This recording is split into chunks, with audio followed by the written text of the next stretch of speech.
Manhã Comunitária. Entrevista. 8h24 desta segunda-feira, 20 de agosto, nos estúdios da Liberdade FM está o Evandro Paulo, ele que é instrutor lá da Autoescola Santa Helena. Bom dia, Evandro. Bom dia. E aí, tudo tranquilo? Tudo bem. Gostoso o tempo lá fora, né? Tá bom. Deu uma baixada na poeira, né? Pois é. Você sabe que a gente sempre usa aí o tempo para começar a puxar um assunto, né? É normal isso, né, Evandro? E é um tema interessante, né? É um tema que todo mundo gosta, né? Outra coisa que todo mundo gosta, Evandro, é de ficar ali no celular, né, hoje e tal, e deslizando o dedo naquela tela e falando com os amigos. Mas celular e trânsito não combina muito não, né? Não funciona, né? Hoje o celular é um elemento que vamos falar assim, um instrumento que as pessoas precisam ter, né? Faz parte, mas no trânsito não está funcionando, não está combinando, né? Mas ele não combina por quê? De fato ele acaba interferindo na atenção do motorista ou isso é mito? Não, ele vai tirar a atenção. O real é isso. A pessoa vai se concentrar, vai perder a concentração com o trânsito e vai ficar atenta ao celular, né? E isso vai fazer com que ela desvie a sua atenção, né? E na prática isso pode, por exemplo, você retardar você a fazer alguma coisa? Quais situações do trânsito podem ficar assim mais difíceis de ser resolvidas, de ter essa reação mais rápida, mais inteligente usando o celular? Bom, no trânsito nós precisamos estar atento a tudo o que acontece, né? À frente, ao redor do veículo, enfim, todos os lados. E uma vez que você está com o celular na mão, a tua atenção, você vai desfocar isso. E vai ter resultado negativo, porque tu não vai conseguir ter a atenção necessária para com o trânsito, né? E qualquer imprevisto que venha acontecer, o teu tempo de reação pode não ser suficiente para evitar algo de proporções maiores. Você consegue dar algum exemplo desses imprevistos que acontecem o tempo todo?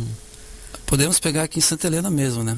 A questão das pessoas, né? Já aproveitando falar de faixa de pedestre, nenhuma nem duas vezes você observa as pessoas caminhando na faixa, às vezes o motorista, por estar conduzindo, segurando o celular, ele muitas vezes não consegue parar, né? E pode vir a acontecer, né? Acidentes ou atropelamentos, enfim. E aí, entrando nesse assunto de faixa de pedestre, em que momento que o motorista precisa parar pro pedestre que está sobre a faixa e em que momento que o pedestre não pode, digamos assim, passar na frente do carro? Como é que isso funciona? Tá, no CTB nós temos o seguinte, né? De acordo com o CTB, ele nos orienta que o veículo motorizado é responsável pelo não motorizado, e o não motorizado é responsável pelo pedestre, enfim, aliás, todos os demais condutores são responsáveis pela segurança do pedestre. O pedestre é o elemento mais frágil no trânsito. Uma vez, de acordo com o CTB, uma vez que o pedestre pôr o pé em cima da faixa, o carro precisa parar. Independente de se o carro está na preferencial ou não? Pé na faixa, pedestre pôs o pé na faixa, o carro para. É o que orienta o CTB. Já um local, por exemplo, que não há faixa de pedestre, para a segurança do próprio pedestre, ele precisa aguardar o fluxo do veículo, de veículos passarem, para daí ele iniciar a travessia. Só que, se o pedestre iniciar a travessia, mesmo não tendo faixa, o carro para. Deverá parar porque o pedestre é o mais frágil. Entendi. Então aqui, por exemplo, a gente tem duas faixas de pedestres fáceis assim de exemplificar. Aqui na avenida, por exemplo. Aqui na esquina, em frente à Doce Mania, por exemplo, né? A gente tem uma faixa de pedestre ali que é bastante utilizada.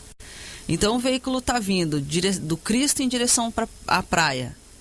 E está vindo, tal, é preferencial, está ali naquela velocidade. Qual que é a velocidade permitida aqui dentro do região perímetro central aqui? Dentro do perímetro urbano, a gente precisa seguir a sinalização, né? Uhum. Se existe uma sinalização, a autoridade maior no local onde há sinalização é sinalização.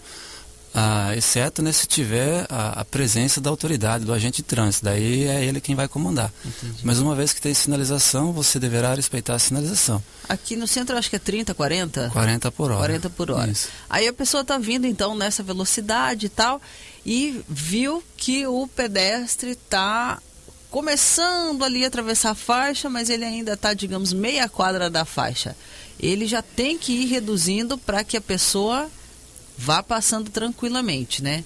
Porque o que a gente mais vê é que o pedestre está ali começando a passar e o carro vem como se não fosse parar, né? Sim. E gera aquela situação de medo, né? De risco. Bom, é um tema bem complexo isso aí, né? De acordo com o CTB, ele fala que o CTB, os órgãos, enfim, deverão designar uma educação para o trânsito. De certa forma, eu vejo que isso não acontece como deveria acontecer. Se eu estou na condução, eu sei que eu preciso parar. Só que muitas vezes o pedestre, ele não é orientado acerca desse tema, que se ele tem o pé na faixa, ele pode ir que o carro vai parar. Porque você que faz a habilitação, aquela pessoa que fez, que vai fazer, ela recebe essa instrução. Mas o pedestre nem sempre tem essa instrução de que ele poderá passar tendo iniciado a travessia. Porque nós temos temos várias situações aqui, né? Tem pessoas que param antes, tem pessoas que não param, tem pedestre que inicia e para no meio da travessia, e isso às vezes deixa o próprio condutor do veículo sem saber se ele pode ir ou não pode. Tá? Mas a gente orienta o aluno da gente a fazer o seguinte: pedestre pôs o pé na faixa, é pedestre, é ele quem vai. Só que daí entra um outro detalhe.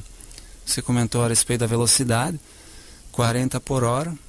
São raros os casos que a gente vê as pessoas que seguem a risca a velocidade, né?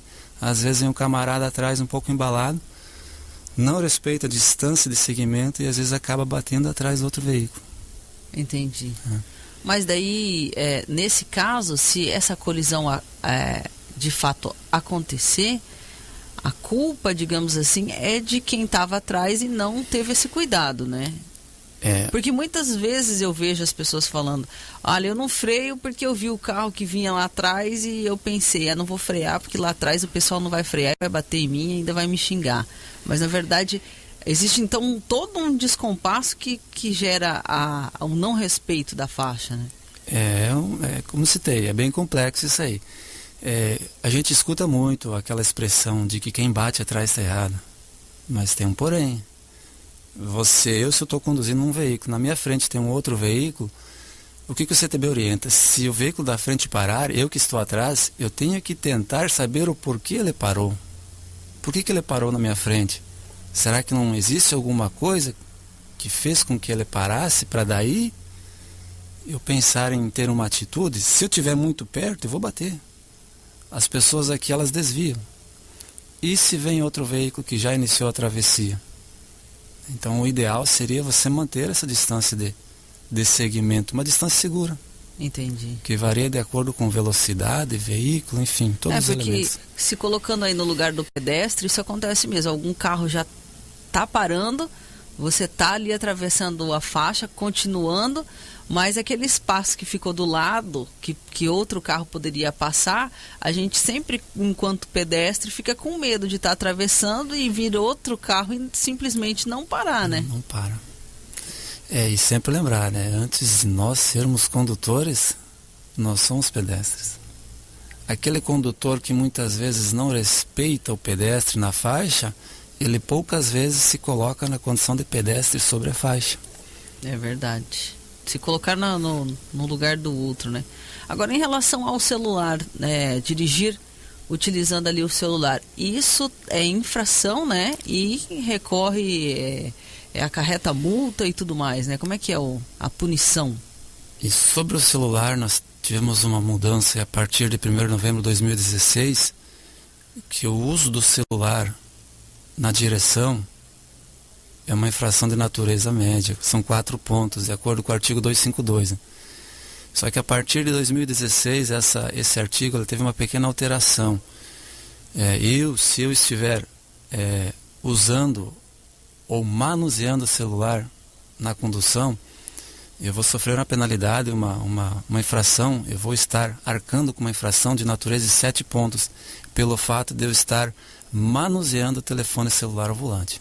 Entendi. Então o que era a multa de natureza de 4 pontos passou a ser de 7 pontos, só que as pessoas às vezes elas não interpretam corretamente como deve ser. É pelo fato de você estar manuseando, teclando ou discando. Porque hoje o celular, o telefone, digamos assim, ele não é mais só para você colocar na orelha, você Não. fica ali, né, Não. com ele na mão. Qual outra infração que é 7 pontos para a gente fazer um comparativo? Nós temos várias, né? Só uma. 7 pontos. Tem algumas, vou pegar um exemplo um pouco mais amplo, né? Que vai ser de 7 pontos, né? A questão do uso do álcool. Só que o valor, ele vai multiplicar, né? O valor da multa? O valor da multa, né? Entendi. O valor lá de R$293, ele vai multiplicar por 10, de acordo ou pelo motivo de ter colocado a vida em risco, né? E a do próprio celular, então nós vamos ter uma natureza gravíssima. Só lembrando, né? Se eu usar o meu telefone celular com o veículo parado, o uso do celular é multa de natureza média. Agora com o veículo em movimento, aí é gravíssimo. Tá manuseando, né? Como assim com o veículo parado? Eu estou estacionado, o carro desligado e eu não posso usar o celular? Ou a própria questão desses aparelhos dos veículos agora, o Bluetooth, Viva Voz, enfim. Você tá conversando ao celular, né? O celular, ele tira a tua atenção. O que nós falamos antes, eu se estiver falando com você, da mesma forma que nós estamos, se alguém ligar para mim e eu pegar o telefone e começar a falar com essa pessoa no telefone e uma outra pessoa me perguntar algo, eu não sei quem eu vou responder. Então, essa é a atenção que nós temos que ter com o trânsito. As pessoas costumam falar, foi 1 minuto. 1 minuto de desatenção. E no trânsito, o celular vai gerar isso aí. Nós somos humanos, nós vamos falhar. O ser humano falha. E é nesse momento que acontecem os imprevistos. Vamos falar assim, se eu estiver preparado, quero dizer, não estiver ao celular na condução, eu vou ter uma reação satisfatória. Agora, caso contrário, a gente vai enfrentar dificuldades aí. Entendi. Muito bem. Já deu para ter aí um panorama, já ficou um pouco mais esclarecida essa questão do celular e também da faixa de pedestre, o que renderia ainda mais conversa, né? Sim. Mas teríamos outras oportunidades. Evandro, muito obrigada, viu? Eu que agradeço e estamos à disposição. Segunda-feira que vem, de novo, né? Um abraço então, brigadão. Ok, tchau, tchau. Manhã Comunitária. Entrevista.